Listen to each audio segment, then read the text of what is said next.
All right, all right, all right. The cameras are here. We go, here we go, here we go. All right, where are we? Greetings, everyone. Peace and blessings to Kingdom you all. Restoration Conference. Yes. In an undisclosed secret location. Top secret, classified. Yeah, we're Lord, here. good Kingdom thing. Restoration Conference 2026. This is the second annual conference.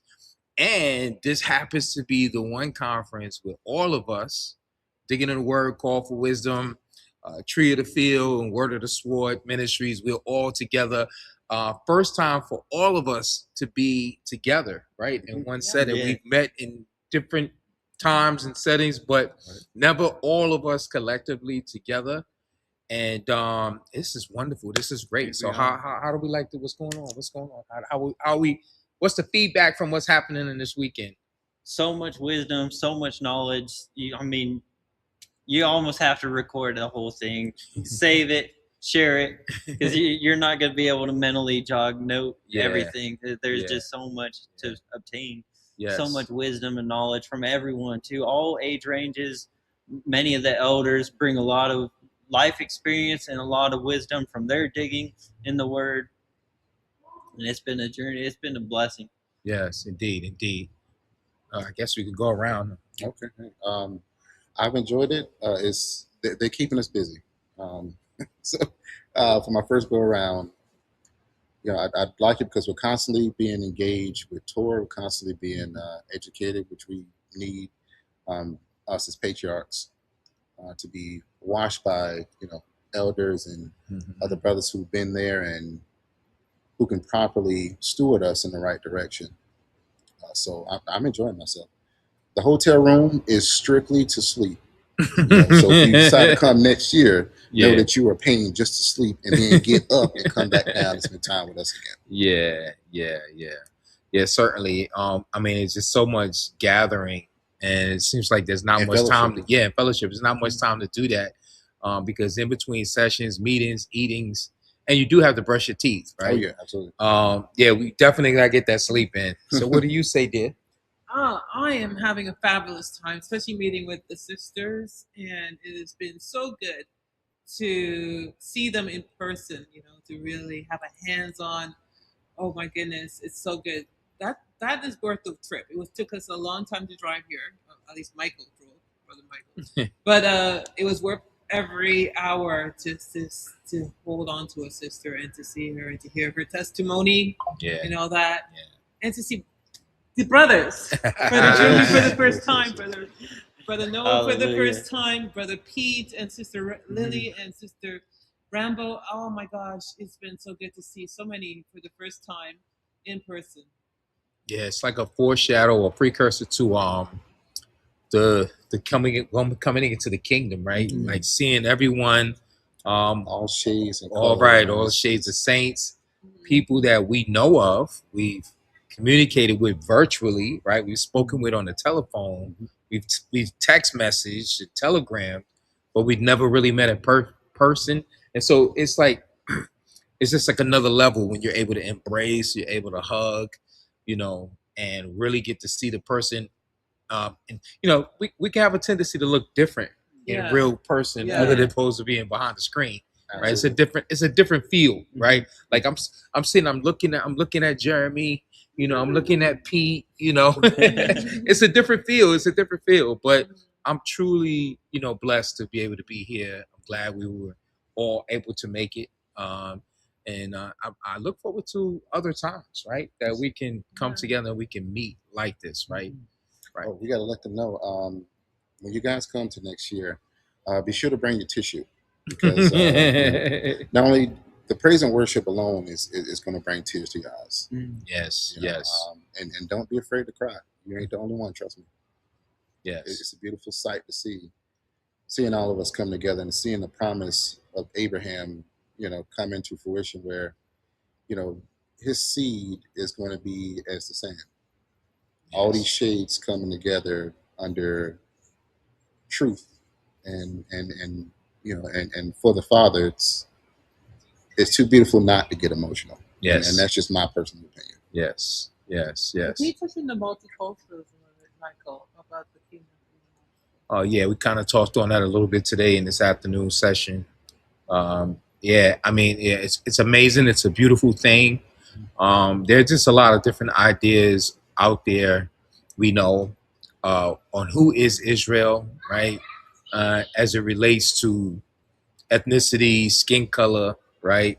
And one of the mistakes that is often made, whether black, white, this idea that Yah has only designated one hue, one skin color, one skin tone, and nothing can be further from the truth, right?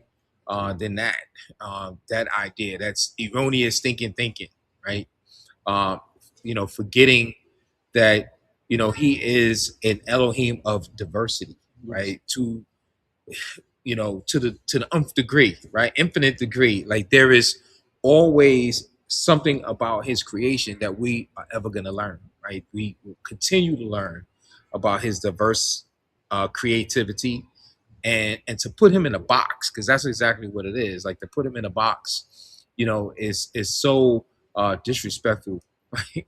Um, and but the idea that we can impose, or we can put him into what we think his people should be, I think is a big mistake that we made. Racism is a relatively new construct. It's only about 500 years old, right? This idea of categorizing people into skin colors, and it was designed really for imperialism. It was designed for the slave trade, right? And so it's crazy to buy into that form of thinking and not realize that even at the day of Pentecost that we read of in the book, you had Israelites from all over the world, the known world at that given time, right? And so they recognized that the disciples that were in the upper room that came down speaking in unknown tongues, they recognized that them distinct from themselves as being Galileans, which gives us the idea that, or we can deduce from the text, that gives us the idea that the Galileans look different than themselves. So here you have Israelites recognizing another group of Israelites that look different from themselves. And so today, to think that somehow, the way how we look is some sort of monolith, right? It's clearly a mistaken perspective to take. What do you guys think? And it's stinking thinking, just like you said. Stinking thinking. Stinking thinking. Exactly. To think that over the generations that there were no race mixing, when Yah said that he scattered us to the corners of the earth. I mean, Torah even permits taking brides from other nations as long as it was not amongst the 7 nations of Canaan that he forbade, right? So, we were permitted in the book to actually take brides from abroad. So this idea that Israel, and even coming out of Egypt, we came out with the mixed multitude, right? The math doesn't add up. It doesn't add up. It doesn't add up. We've been scattered and we've been mixed and mingled with other nations, and the way over generations, the translation from one generation to the next, how it all diversifies. Yeah. It's utter foolish to think that it's only one sector of race, creed, nationality. Right. It's Exactly. Anything else? Anything on that? Anything else that comes to mind? No, you can think of. Well, you could tell us why should we even make an effort to meet in person? Because these days the virtual world seems to be taking the priority over fellowship in person. Even people they don't meet up to even go with their friends and families anymore. Right. We've become lazy in that regard. And why is it so important that we fight against that urge to be isolated? To hide? And several times throughout the book, it tells us seek out the ancient paths, seek out the old ways. As the more and more technology arises and constantly progresses, it's very easy to stray from the old paths to where we can shake our brother and sister's hands, where we can wrap our arms around them and give them a hug. Yeah, for sure. It's a different experience than.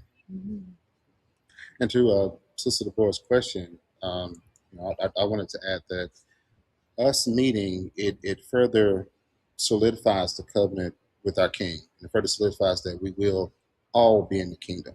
eating at the table with our forefathers. Mm, mm. And that in itself is a promise that's going to come to fruition. But in the meantime, until we get to the kingdom, meeting is a way to strengthen your brothers and sisters. Exactly. The enemy has done one heck of a job as far as keeping us separated. Yeah. You know, that's a ploy and a plot Divide and conquer. yeah, exactly, of the house of time. You know, Yeah. when you're not meeting, when you're not in fellowship, it's much easier to keep or hide Torah away from you. Yes. Yeah, you keep Shabbat, but Yeah. what about the feast? Right. You know, and until I got with, you know, these brothers and these sisters, I was iffy on the feast, but that was because I was separated and I was alone, and you know, you get afraid to actually interact. But that's where the covenant in Torah actually locks in. When you read about Shabbat, they didn't do Shabbat by themselves. Mm. It was a gathering, and why is that? Because Israel is stronger together. Yeah. And when you look at Exodus 1, Egypt feared Israel because their numbers kept growing. Yeah. And it's because they continue to fellowship. Mm-hmm. So it's a certain spirit that comes when we gather together. Mm-hmm. You know, almost like a Holy Spirit. Yeah. Yeah, Exactly. where Comes two or out when three we gathered gather in his together. name. Exactly. And it makes those Strengthens. ties stronger. Exactly. And it makes us stronger as family. Right. And then we can go out and make disciples of the Exactly. nation. Exactly. Exactly. There's strength in numbers for real. Yeah. And For sure. something that you mentioned made me think of how, with us being scattered and him regathering us, just in this short experience where I've been able to meet people, California, New York, Texas, so many people, and it's like on a smaller scale, we're representing what the Messiah will do further down the line when the time of the kingdom is actually restored. Like, this is just kind of a simulation of, to get us prepared, of like gathering together, getting Yeah. familiar with each other. Yeah. Yep. Indeed. Indeed. Well, I think we hit all Yeah. cylinders. Yeah, for Yeah, sure. yeah, We thank you for tuning in. We thank you for your support.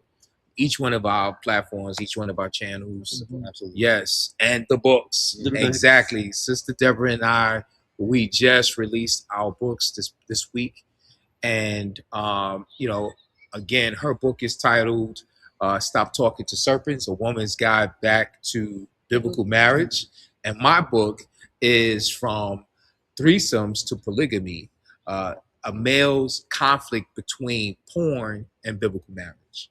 And so they're complementary books that we wrote respectively, and it's really around this subject of marriage, biblical marriage, and the struggles that we face as men and women.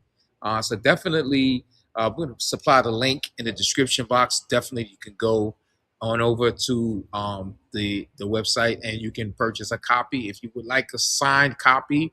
We're also going to put our email address. Address is in the link in the description box below, and this way you can contact us and let us know that you would like a personally hand autographed copy of each of our books.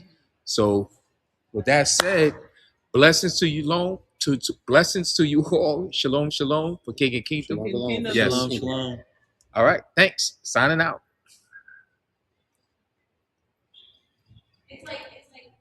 Hey, listen.